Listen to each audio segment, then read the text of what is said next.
Começa agora o Gospel News. Hoje é terça-feira, dia 12 de maio de 2026. Eu sou Karen Crisóstomo e nós vamos juntos aqui pela Rede Gospel de televisão e também pelo YouTube Rede Gospel TV Oficial com as principais notícias do Brasil e do mundo. Vamos aos destaques de hoje. Preços continuam subindo no Brasil, governado por Lula, e alimentação e bebidas pressionam mais uma vez o resultado da inflação. Governo lança programa para combater crime organizado e anuncia 11 bilhões de reais em investimentos. Relatório israelense acusa terroristas do Hamas de violência sexual durante guerra na faixa de Gaza. Deputado Marcelo Queiroz é investigado por irregularidades em licitação no Rio de Janeiro. E ainda, a contagem regressiva para a Copa do Mundo e a expectativa dos mexicanos para a abertura do torneio. Essas e outras notícias do Brasil e do mundo, agora no Gospel News. Boa noite. O IBGE mostrou hoje que o Índice Nacional de Preços ao Consumidor Amplo subiu 0,67% no mês passado, pressionado mais uma vez pelo grupo Alimentação e Bebidas. A inflação no Brasil desacelerou em abril, apesar do impacto da guerra no Oriente Médio, que continua pressionando os preços dos combustíveis em um ano eleitoral crucial.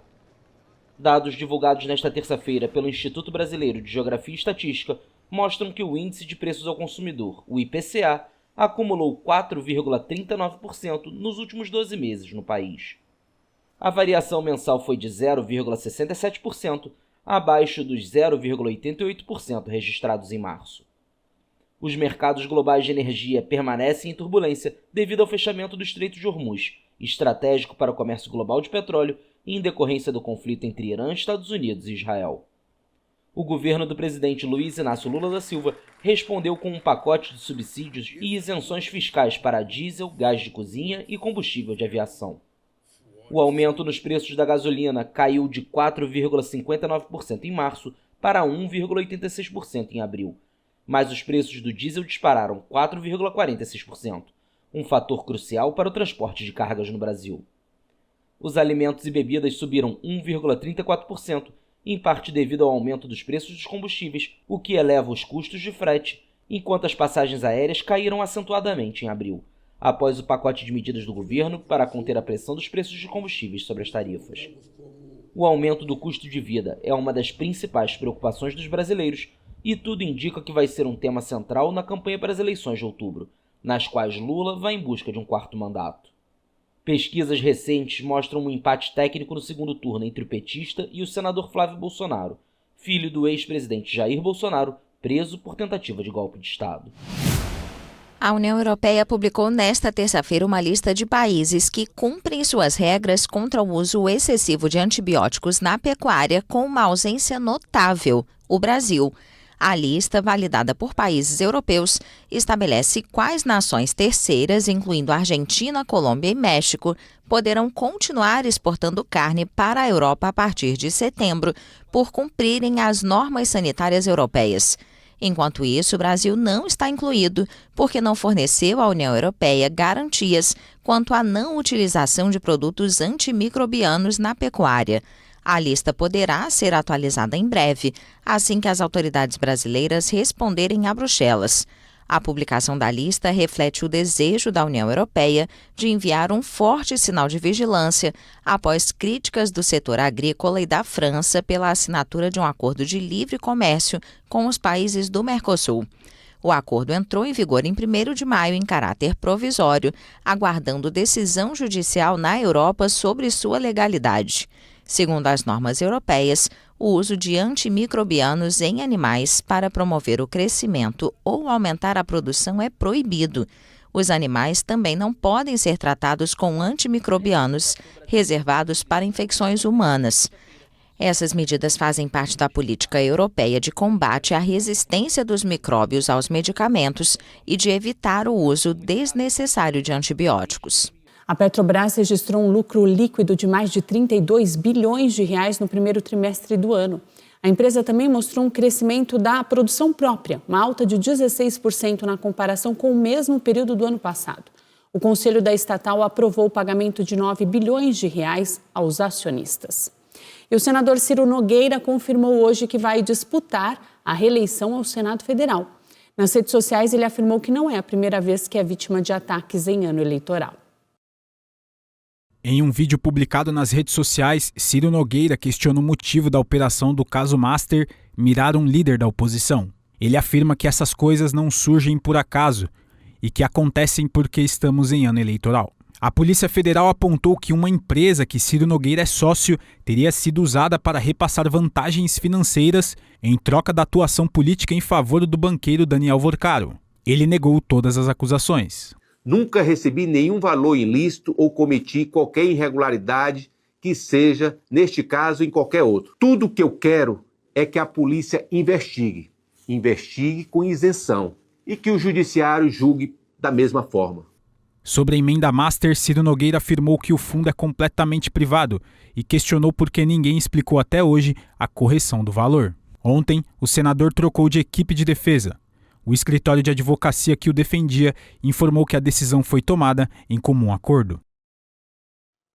A Procuradoria-Geral da República pediu a condenação do ex-deputado federal Eduardo Bolsonaro por coação no curso do processo. Ele é acusado de atrapalhar o processo sobre a suposta tentativa de golpe de Estado. Para a PGR, Eduardo buscou, junto ao governo Donald Trump, levantar sanções e tarifas ao Brasil e a autoridades do Judiciário como represália ao julgamento. A Defensoria Pública da União tem 15 dias para entregar a última manifestação no processo.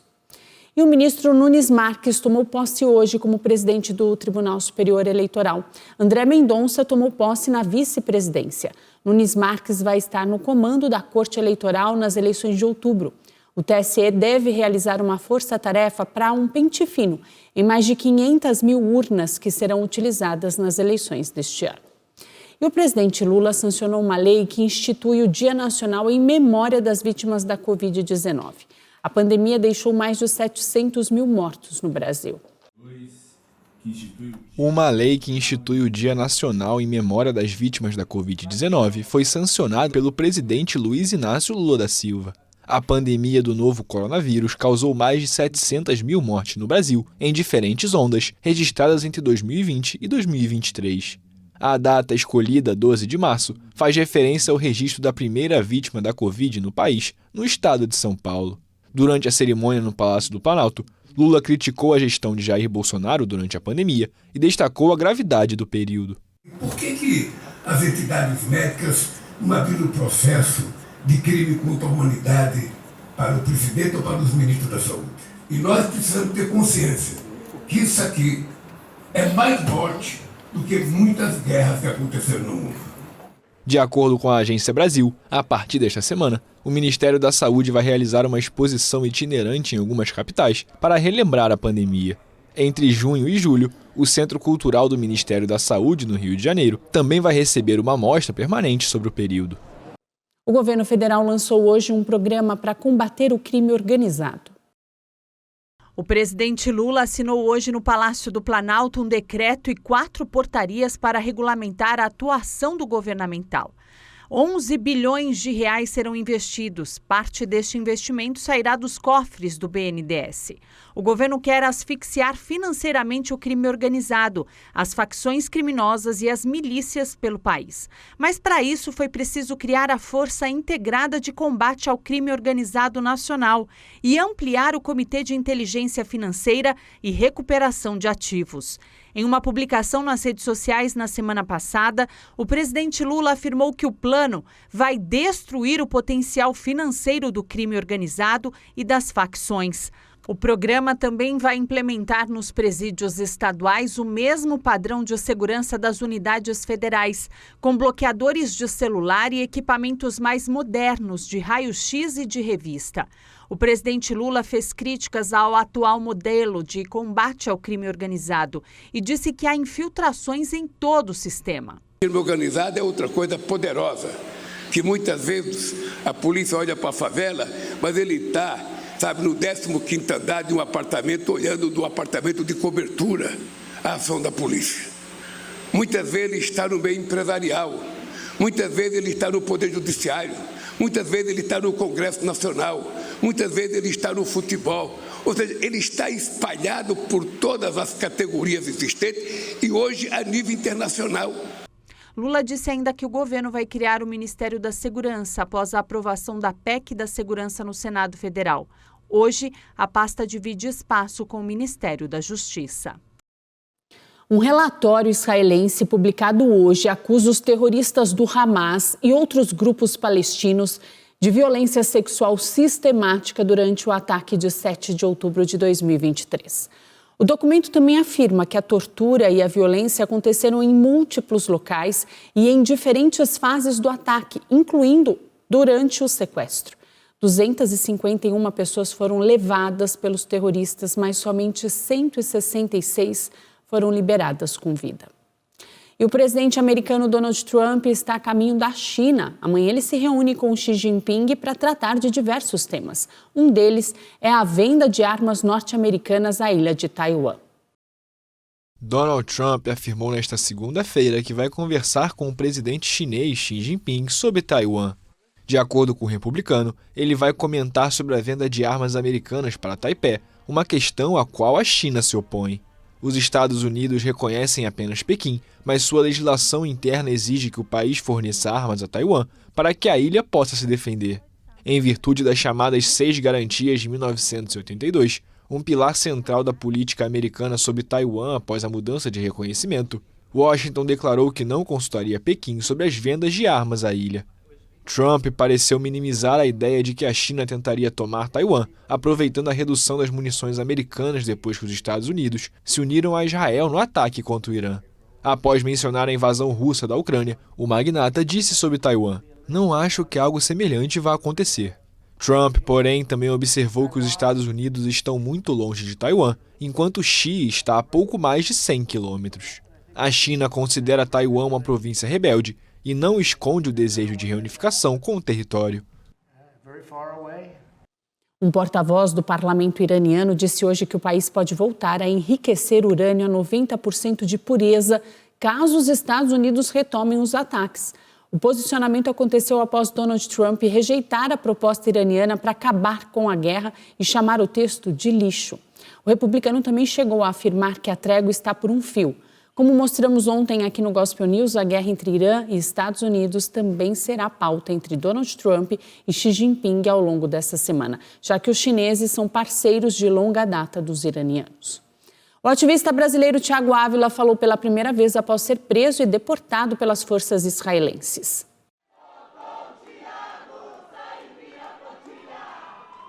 O ativista brasileiro Thiago Ávila chegou ao Aeroporto Internacional de Guarulhos após ser deportado por Israel. Ele e Saif Abu Keshek, cidadão espanhol de origem palestina, estavam entre as dezenas de ativistas a bordo de uma flotilha interceptada pela Marinha israelense em águas internacionais na costa da Grécia em 30 de abril. O brasileiro disse ter presenciado torturas e outras violações. Nesses 10 dias que nós estivemos lá, a gente presenciou torturas, fomos vítimas de todo tipo de violação, mas que ainda assim nem se compara com o que nossos irmãos e irmãs palestinas estavam passando nas celas ao lado nosso. A gente não precisa de mais exemplos para saber que a gente está lidando com um Estado terrorista, que a gente está... Thiago, que esteve em outra flotilha que tentou levar ajuda humanitária à faixa de Gaza, ainda criticou as ações israelenses em várias décadas em relação ao enclave. O que acontece lá são 8 décadas de genocídio e de limpeza étnica contra o povo palestino, que se estruturou no estado de colonização e de apartheid e que é regido não por uma religião, mas por uma ideologia racista e supremacista chamada sionismo. E que nos últimos 19 anos mantém Gaza cercada por terra, por ar e por mar. Dezenas de ativistas tentavam levar a ajuda à faixa de Gaza quando a flotilha foi interceptada por Israel em águas internacionais.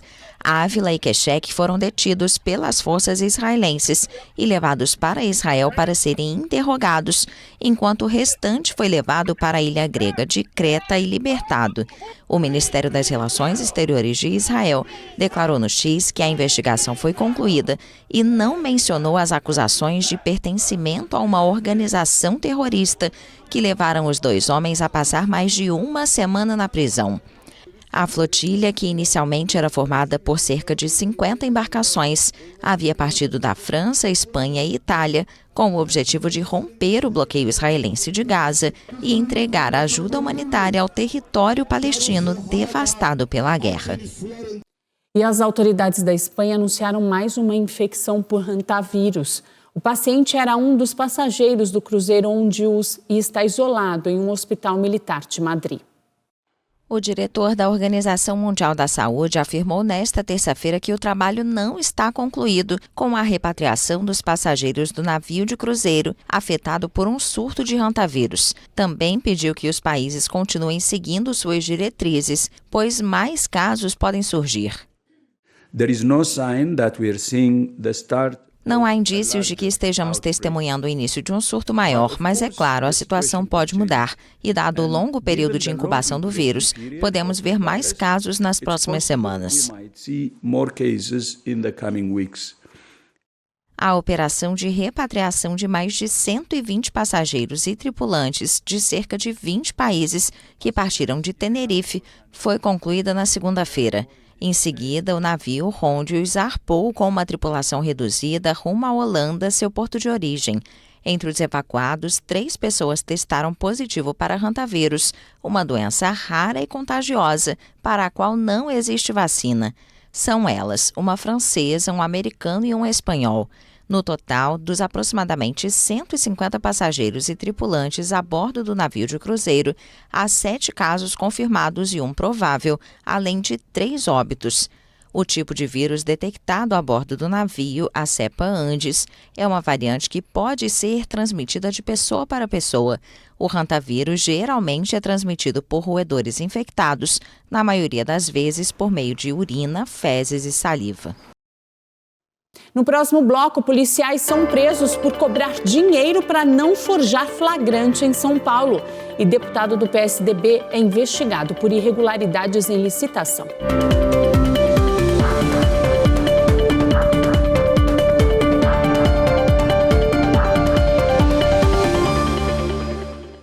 Uma explosão durante uma obra deixou uma pessoa morta e 13 feridos em São Paulo. As empresas Sabesp e Comgás anunciaram um auxílio emergencial de R$2.000 às famílias afetadas e prometeram o ressarcimento integral dos prejuízos. Uma forte explosão deixou pelo menos um morto e vários feridos, além de danificar várias casas na região do Jaguaré, na zona oeste da capital paulista, na segunda-feira. O Corpo de Bombeiros afirmou que a vítima era um homem de 45 anos e outra pessoa ainda pode estar desaparecida sob os escombros. O governo da capital detalhou que cerca de 35 imóveis foram afetados. Eu estava passando e foi aquela explosão de repente, explodiu um monte de fogo para cima. O pessoal correndo, depois aí começou a chegar as ambulâncias, aí um monte de aquela correria total do pessoal lá. Eu estava passando na rua, quase na rua do lado, pertinho da rua. Mas o condomínio foi bem impactado, janelas penduradas. Saí, fiquei na rua esperando notícias e até agora a gente está aguardando para poder voltar para o condomínio e pegar algumas coisas para poder dormir em algum lugar. A explosão ocorreu por volta das 4h10 da tarde na rua Doutor Benedito de Moraes Leme e pode ter acontecido por problemas em uma tubulação de gás liquefeito de petróleo.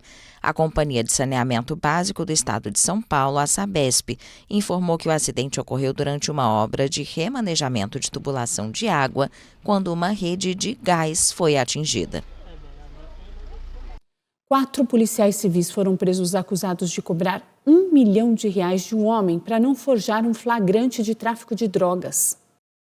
De acordo com as investigações, os policiais levaram a vítima para a Delegacia de Investigação sobre Entorpecentes de Carapicuíba, na Grande São Paulo, sem qualquer justificativa legal, mantendo o homem como refém dentro do prédio.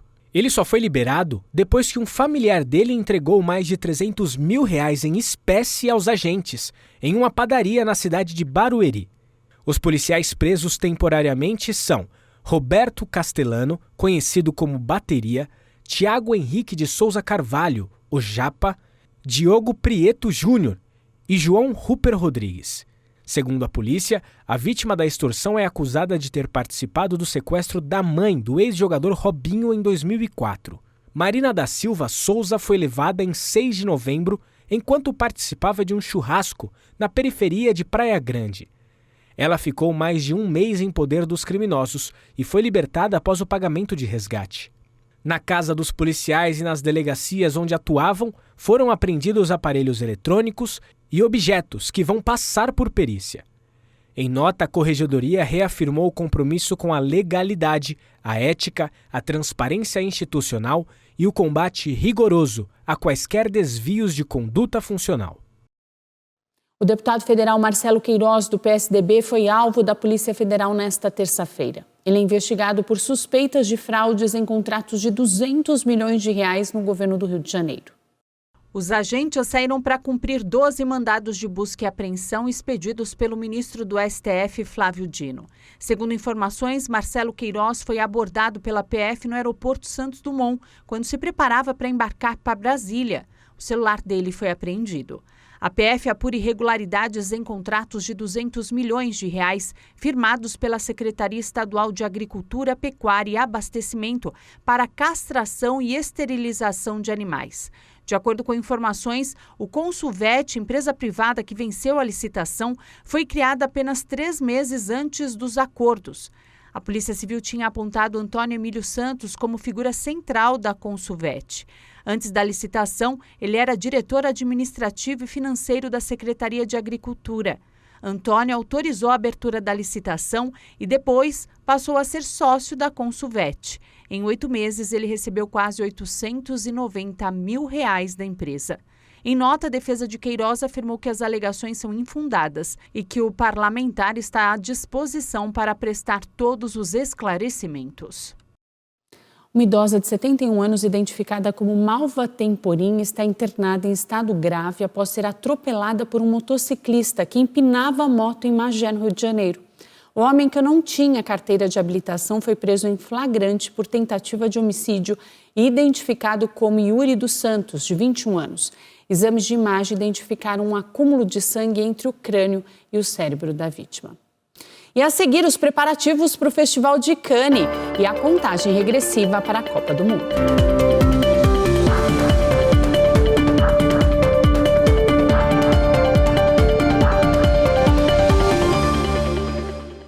O Festival de Cannes prepara uma edição repleta de estrelas e com nomes de peso na disputa pela Palma de Ouro.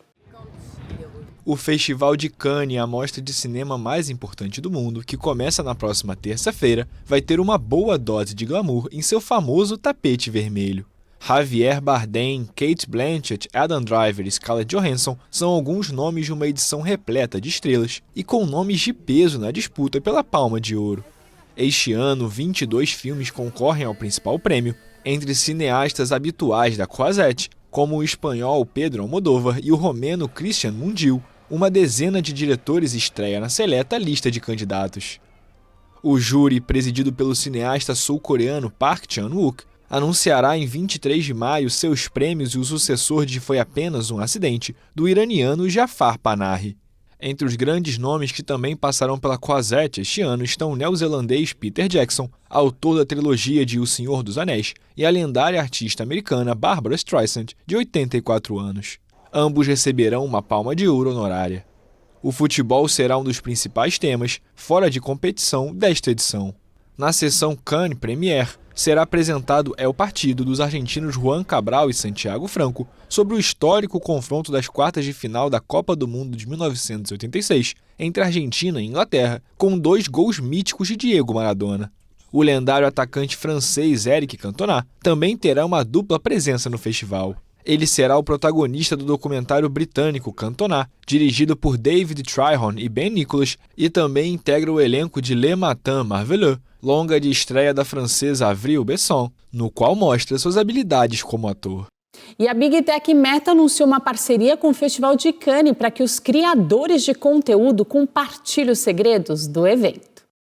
Uma colaboração entre a Meta e o Festival de Cannes foi apresentada e promete compartilhar os segredos da mostra de cinema mais importante do mundo. A proprietária do Facebook e do Instagram assinou um acordo de vários anos com o festival, sem detalhar a duração. Com um acerto que não teve valores revelados, a empresa americana agora assume o lugar do TikTok, que estava associado ao evento desde 2022. Criadores de conteúdo americanos serão os convidados de luxo da mostra e vão compartilhar momentos especiais do tapete vermelho como parte da colaboração. Outras personalidades, como a diretora franco-americana Enora Hope, vão entrevistar os famosos nos bastidores e postar os resultados nas diferentes plataformas da Meta. A gigante americana da tecnologia também anunciou sua participação no documentário John Lennon The Last Interview, dirigido por Steven Soderbergh.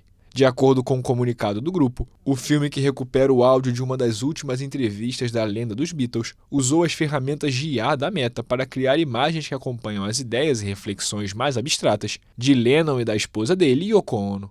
Falta menos de um mês para o início da Copa do Mundo. O México já iniciou a contagem regressiva, mas a ansiedade está ainda maior para a população, porque a capital do país vai receber a abertura do torneio.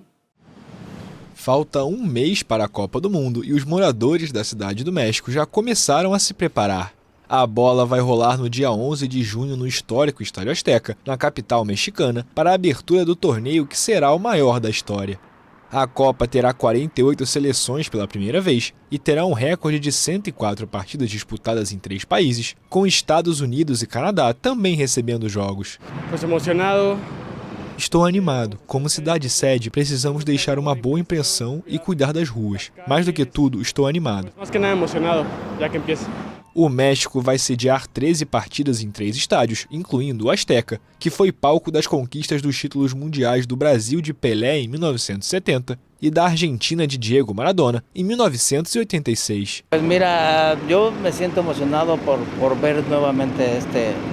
Estou animado para ver uma Copa do Mundo outra vez, mesmo que a cidade esteja um pouco quieta. Quando chegar mais perto, tudo vai ser mais animador, mas ainda não está como na Copa de 1986, quando havia muito mais paixão no ar.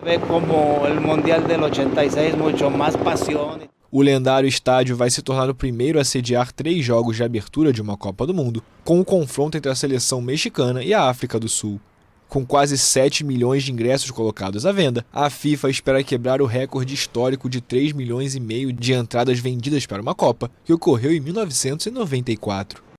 O Gospel News desta terça-feira fica por aqui. Eu desejo a todos vocês uma ótima noite. Amanhã, a partir das 7, estamos de volta com as principais notícias do Brasil e do mundo. E até lá você fica muito bem informado no YouTube, Rede Gospel TV Oficial, e também no Spotify Gospel News em 3 minutos. Uma boa noite. Até amanhã.